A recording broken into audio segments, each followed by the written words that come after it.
صلی علی رسول الکریم اما بعد فاعوذ باللہ من الشیطان الرجیم بسم اللہ الرحمن الرحیم قد افلح المؤمنون الذین هم فی صلاتهم خاشعون۔ فرمایا مراد کو پہنچے ایمان والے جو اپنی نماز میں گڑ گڑاتے ہیں۔ گرامی معزز حضرات، ہمارے آج کے درس کا موضوع ہے با ترجمہ نماز۔ اس موضوع کا بنیادی مقصد اپنی نمازوں میں خشوع و خضوع پیدا کرنا ہے۔ سب سے پہلے آپ یہ سمجھ لیں کہ خشوع کس کو کہتے ہیں اور خضوع کس کو کہتے ہیں۔ خشوع کا معنی ہے دل کا فعل، مطلب کیا ہے کہ نماز پڑھتے ہوئے بندہ دنیا سے اپنی توجہ ہٹا کر اپنی پوری توجہ اور بالکل انہماک کے ساتھ اللہ کی بارگاہ میں حاضر ہو جائے۔ اور نماز کا خضوع کیا ہے کہ اعضاء کا عمل، انسان جب نماز پڑھنے کے لیے کھڑا ہو تو اس کے اعضاء درست طریقے پر ہوں، ہاتھ کیسے باندھنے ہیں، سجدہ کیسے کرنا ہے اور تکبیر کیسے کہنی ہے، رکوع کیسے کرنا ہے، کن کن باتوں کا خیال کرنا ہے، سجدہ کس انداز سے کرنا ہے۔ تو اعضاء بھی پورے اللہ کی بارگاہ میں جھکے ہوئے ہوں، جس طرح نبی پاک صلی اللہ علیہ وسلم نے نماز پڑھ کر ہمیں بتایا، اور بندے کا دل بھی اللہ کی بارگاہ میں جھکا ہوا ہو۔ تو پھر ایسے نمازیوں کی شان اللہ قرآن میں بیان فرماتا ہے، قد افلح المؤمنون، فرمایا بے شک ایمان والے مراد کو پہنچ گئے، الذین هم فی صلاتهم خاشعون، جو اپنی نمازوں میں گڑ گڑاتے ہیں۔ اور مطلب کیا ہے کہ نماز پڑھتے وقت ان کی توجہ دنیاوی معاملات میں نہیں ہوتی، بلکہ ان کے دل پر اللہ کی محبت اور اللہ کے خوف کا غلبہ ہوتا ہے۔ وہ ایسے پرسکون ہو کے نماز پڑھتے ہیں کہ اگر ان کے سر پہ آ کے پرندہ بھی بیٹھ جائے تو اسے ان کی خبر نہیں ہوتی۔ وہ صرف اپنے رب کی بارگاہ میں، اپنے رب کی یاد میں اس طرح کھو جاتے ہیں۔ اس کو کہتے ہیں خشوع و خضوع کے ساتھ نماز پڑھنا۔ احادیث مبارکہ کا اگر آپ جائزہ لیں اس حوالے سے تو حضرت اماں عائشہ صدیقہ رضی اللہ تعالیٰ عنہ فرماتی ہیں کہ سرکار مدینہ صلی اللہ تعالیٰ علیہ وسلم ہم سے اور ہم آپ سے گفتگو کر رہے ہوتے، لیکن جب نماز کا وقت آتا تو فرمایا ہم ایسے ہو جاتے جیسے حضور ہمیں نہیں جانتے اور ہم حضور کو نہیں جانتے، اس قدر نماز کی محبت میں کھو جاتے۔ ایک اور حدیث پاک میں امیر المؤمنین حضرت سیدنا ابوبکر صدیق رضی اللہ تعالی عنہ نماز میں ایسے ہوتے جیسے ایک گڑی ہوئی کیل ہوتی ہے کہ وہ نہ اپنی جگہ سے ادھر ہوتی ہے نہ ادھر ہوتی ہے، اپنی جگہ پر وہ ساکن رہتی ہے۔ بعض صحابہ کرام رکوع میں اتنے پرسکون ہوتے کہ ان کے اوپر آ کے چڑیاں بیٹھ جاتی لیکن انہیں کوئی خبر نہ ہوتی۔ اور بعض صحابہ کرام فرماتے ہیں کہ بروز قیامت لوگ نماز والی حیت پر لوگوں کو اٹھایا جائے گا۔ جو شخص نماز کے جس رکن میں جتنا محب ہوتا ہوگا، جتنا اس کو نماز میں لطف آتا ہوگا، مثلا کسی کو کھڑے ہو کے قرآن پڑھنے میں لطف آتا ہوگا تو اس کو قرآن پڑھتے ہوئے اس حالت میں اٹھایا جائے گا۔ کسی کو سجدے کا لطف آتا ہوگا تو اس کو سجدے کی حالت میں اٹھایا جائے گا۔ کسی کو رکوع کی حالت میں اللہ کی یاد میں زیادہ مزہ آتا ہوگا تو اسے رکوع کی حالت میں اٹھایا جائے گا۔ اور اگر کسی کو تشہد کی حالت میں اللہ کی بارگاہ میں عبادت کرنے کا زیادہ مزہ آتا ہوگا تو اسے اس حالت میں قیامت کے دن اٹھایا جائے گا۔ بلند آواز سے کہہ دیں سبحان اللہ۔ اور اسپیکر بھی مٹھا تھا تو بالکل ہی مٹھے. تو جناب والا ہمیں حتی الامکان کرنی چاہیے کہ ہم زیادہ سے زیادہ اپنی نمازوں میں خشوع و خضوع پیدا کریں، انہماک پیدا کریں. نماز پڑھیں تو نماز میں ہی گم ہو جائیں، ایسے نماز پڑھیں. آپ بزرگان دین کا انداز دیکھیں. حضرت سیدنا حاتم رحمۃ اللہ تعالیٰ علیہ، آپ سے پوچھا گیا کہ حضرت آپ کیسے نماز پڑھتے ہیں؟ فرمایا جب نماز کا وقت ہو جاتا ہے تو میں پورے اطمینان سے وضو کر کے نماز کی جگہ آ کے بیٹھ جاتا ہوں. جب میرے اعضاء پرسکون ہو جاتے ہیں تو پھر میں کھڑا ہو جاتا ہوں اور یہ تصور کرتا ہوں کہ بیت اللہ شریف میرے سامنے ہے اور پل صراط میرے پاؤں کے نیچے ہے. میرے سیدھی طرف جنت ہے اور الٹی طرف دوزخ ہے، اور میں خیال کرتا ہوں کہ حضرت ملک الموت میرے پیچھے کھڑے ہیں، اور اس سوچ سے نماز پڑھتا ہوں کہ یہ میری زندگی کی آخری نماز ہے. پھر امید اور خوف کی ملی جلی کیفیت سے میں تکبیر تحریمہ کہتا ہوں اور قرآن کریم ٹھہر ٹھہر کے پڑھتا ہوں اور عاجزی کے ساتھ رکوع اور سجدے کرتا ہوں. بائیں پاؤں کو کھڑا کر کے اس پہ بیٹھتا ہوں، دایاں پاؤں بچھا دیتا ہوں. فرمایا کہ اس امید پر میں نماز پڑھتا ہوں کہ شاید میری نماز قبول ہوگی یا نہیں ہوگی. یعنی کہ اتنا اخلاص کا اہتمام کرنے کے باوجود سوچ کیا ہے کہ پتہ نہیں میری نماز قبول ہوگی یا نہیں ہوگی. اور ایک طرف ہم ہیں کہ ہمیں پتہ ہی نہیں ہے ہم کھڑے کہاں ہیں، کس بارگاہ میں ہیں. کھڑے کہیں اور ہیں، پہنچے کہیں اور ہیں، لیکن پھر بھی ہم اپنی نمازوں پر فخر کرتے ہیں، دوسروں کو بتاتے ہیں، اعلان کرتے ہیں کہ میں نمازی ہوں، میں نماز پڑھتا ہوں، میں نے کبھی نماز نہیں چھوڑی، میں تہجد بھی پڑھتا ہوں، میں فلاں ایک کام کرتا ہوں فلاں. لیکن اللہ کے نیک بندوں کا اخلاص اور للہیت کس درجے کی ہے کہ اتنا اخلاص کا اہتمام کرنے کے باوجود بھی ذہن میں یہ ملی جلی کیفیت ہے کہ پتہ نہیں میری نماز قبول ہوگی یا قبول نہیں ہوگی. لہذا ہمیں چاہیے کہ ہم ایسے طریقے سیکھیں، ایسے افعال اپنائیں، ایسے انداز اپنائیں کہ جس سے نماز میں خشوع و خضوع پیدا ہوتا ہے، جس سے بندہ اللہ کے قریب ہوتا ہے. حدیث پاک میں ہے، حضرت سیدنا عقبہ بن عامر رضی اللہ تعالیٰ عنہ روایت کرتے ہیں کہ میں نے اللہ کے پیارے حبیب صلی اللہ تعالیٰ علیہ وسلم کو دیکھا کہ آپ کھڑے ہو کر لوگوں سے یہ ارشاد فرما رہے تھے، جو مسلمان اچھی طرح وضو کرے پھر ظاہر و باطن کی یکسوئی کے ساتھ 2 رکعتیں پڑھے تو فرمایا اس کے لیے جنت واجب ہو جاتی ہے. یہاں پر بھی جس چیز کو اجاگر کیا گیا ہے وہ کیا ہے کہ یکسوئی کے ساتھ نماز پڑھنا، خشوع و خضوع کے ساتھ، اطمینان کے ساتھ. ہم کیسے نماز پڑھتے ہیں؟ تیزی سے گھر سے آتے ہیں اور جلدی استنجا کیا مسجد میں، پھر مسجد کے وضو سے جناب غسل اپنا پانی سے وضو کیا اور پھر بھاگے آئے. یہی خیال نہیں ہے کہ مسجد میں دوڑنا ہے یا نہیں، تیز چلنا ہے یا نہیں چلنا، مسجد میں قدم کیسے رکھنے. بھاگے آئے، ایسے ہی اللہ اکبر کہہ کے نماز میں چلے گئے. اور پھر نماز میں بھی ہم شامل ہوتے ہیں تو وہ بھی غلط طریقہ ہوتا ہے.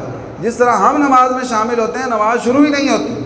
ایک بندہ آئے، امام رکوع میں ہے اور اس نے آتے ہی جلدی اللہ اکبر کہہ کے سیدھا رکوع میں چلا گیا، تو اس طرح تو اس کی نماز شروع ہی نہیں ہوئی. کیا اس کا نماز کا فرض ہی پہلا چھوٹ گیا. تو یہ سارے افعال، یہ سارے انداز ہمیں سیکھنے کی ضرورت ہے. بندہ اس طرح اللہ کی بارگاہ میں سر بر سجود ہو کہ اپنے دل کو بھی جھکا دے، اپنے اعضاء کو بھی جھکا دے، عرض کرے مولا میں تیری بارگاہ میں آ گیا ہوں، میں نے اپنے سر کو جھکا دیا، میں نے تیری بارگاہ میں اپنے دل کو بھی جھکا دیا، اپنے تمام اعضاء کو جھکا دیا.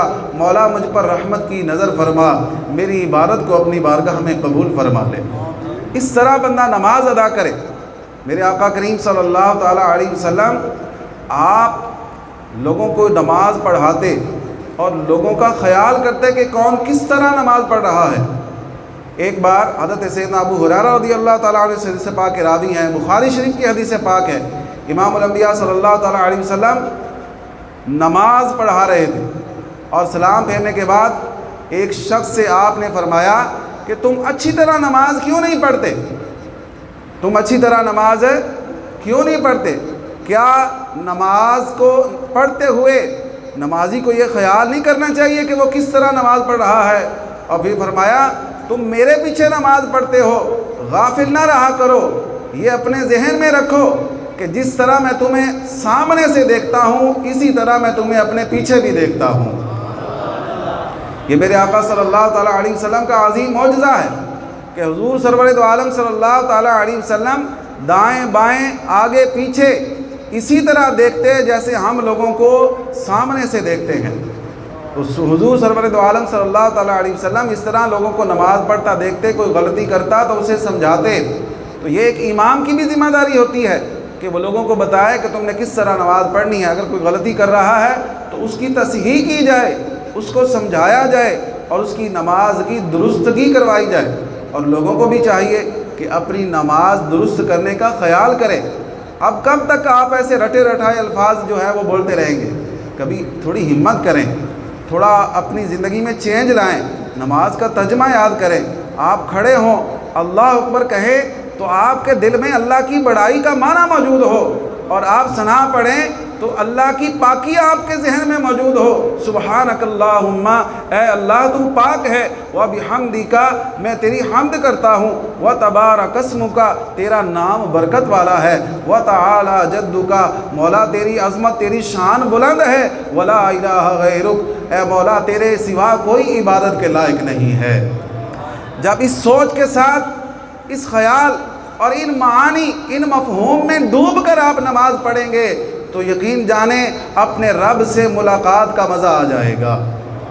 پھر جب آپ تعوذ پڑھیں اعوذ باللہ من الشیطان الرجیم، میں اللہ کی پناہ میں آتا ہوں شیطان مردود سے، بسم اللہ الرحمن الرحیم، اللہ کے نام سے شروع جو بہت مہربان رحمت والا ہے، الحمدللہ رب العالمین، تمام تعریفیں اللہ کے لیے ہیں جو سارے جہانوں کا پالنے والا ہے۔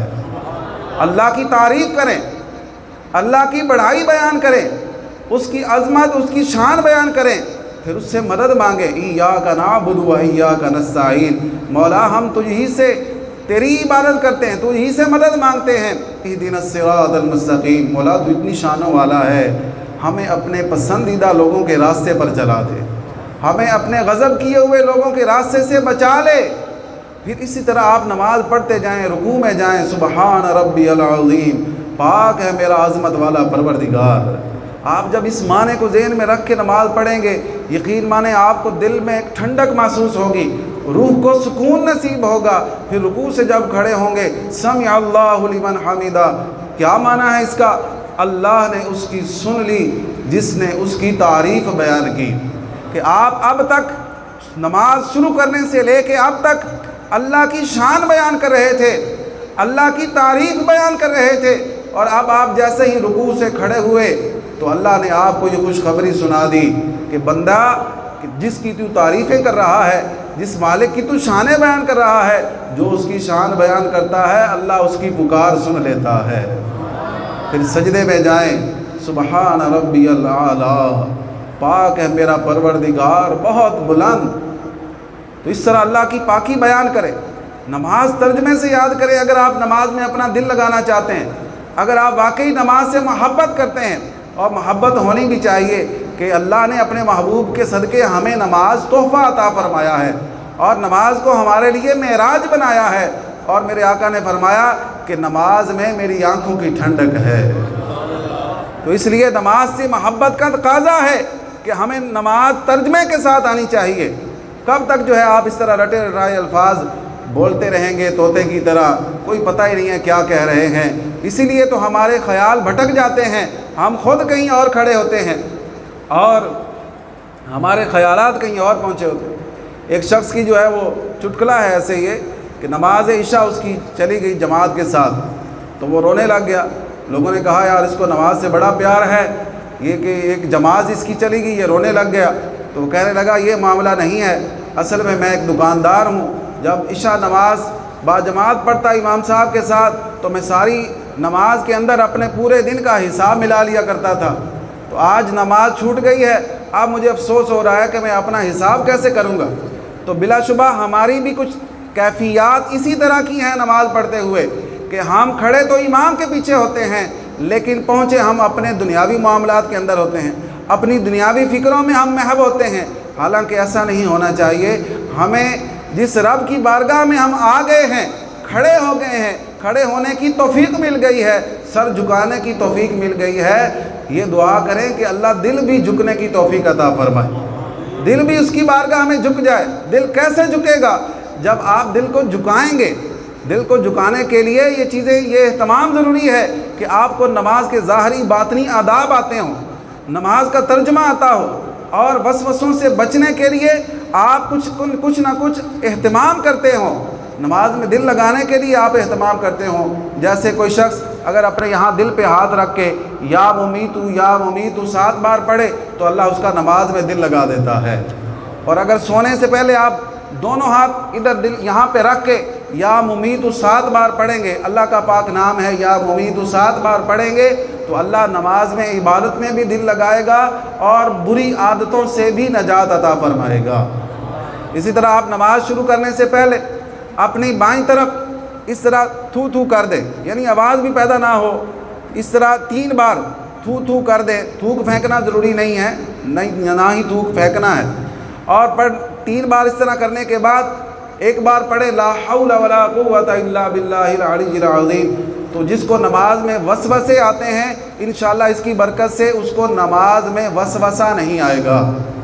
اور سب سے جو بہترین فارمولہ ہے توجہ سے، خشوع و خضوع سے اپنی نماز پڑھنے کا، وہ یہ ہے کہ آپ نماز ترجمے کے ساتھ یاد کر لیں۔ اب ہماری اکثریت تو وہ ہے جو نماز پڑھتی نہیں، اور جو نماز پڑھتے ہیں انہیں ظاہری باطنی آداب کا علم نہیں، اور پھر جو اس سے بھی تھوڑی آگے کیفیت چلی جائے تو لوگوں کو نماز کا ترجمہ نہیں آتا۔ حالانکہ نماز کیا ہے؟ اپنے رب سے ملاقات کا نام ہے۔ یہ کیسی ملاقات ہے؟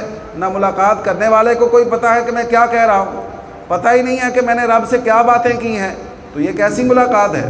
ملاقات تو وہ ہوتی ہے کہ جس میں دونوں کو پتہ ہو کہ کس نے کیا کہا اور کیا سنا۔ اللہ تو جانتا ہے، اللہ کے علم میں تو سب کچھ ہے، لیکن میں نے کیا کہا اس کا بھی مجھے پتہ ہے کہ نہیں کہ جی وہ میں بات صحیح کہہ رہا ہوں کہ غلط کہہ رہا ہوں؟ تو پھر آپ کب سیکھیں گے نماز؟ کون سا دن آئے گا؟ نماز پڑھتے پڑھتے 60 70 سال کے آپ ہو گئے، ابھی تک آپ نے ترجمے کے ساتھ نماز یاد نہیں کی، لیکن کب کریں گے؟ قبر میں جا کے تو نہیں کر سکتے، سانسوں کی مالا ٹوٹ گئی تو پھر تو نہیں کر سکتے، ابھی لمحہ ہے، آ جائیں ابھی ترجمے سے نماز یاد کریں، کل نہیں آج ہی شروع کریں، زندگی کا کوئی بھروسہ نہیں ہے۔ ترجمے کے ساتھ نماز پڑھیں، چند ایک صورتیں آپ ترجمے کے ساتھ یاد کر لیں، مشہور صورتیں، آپ بڑی صورتیں نہیں کر سکتے تو کم از کم چھوٹی چھوٹی صورتیں، سورہ اخلاص ہے، سورۃ الکوثر ہے، اس طرح سورۃ النصر ہے، سورۃ القریش ہے، سورۃ العصر ہے، اور کم از کم 30واں پارہ تو ہر مسلمان کو ترجمے کے ساتھ آنا چاہیے۔ اے کاش کہ ہمارا یہ ذہن بن جائے کہ ہم نے اللہ کا پورا قرآن ہی ترجمے کے ساتھ پڑھنا ہے، سمجھنا ہے، اس پر عمل کرنا ہے، لیکن کم از کم نماز کے لیے تو ہمیں کچھ نہ کچھ آنا چاہیے۔ اللہ تعالی ہمیں عمل کی توفیق عطا فرمائے۔ وآخر دعوایا ان الحمد للہ رب العالمین۔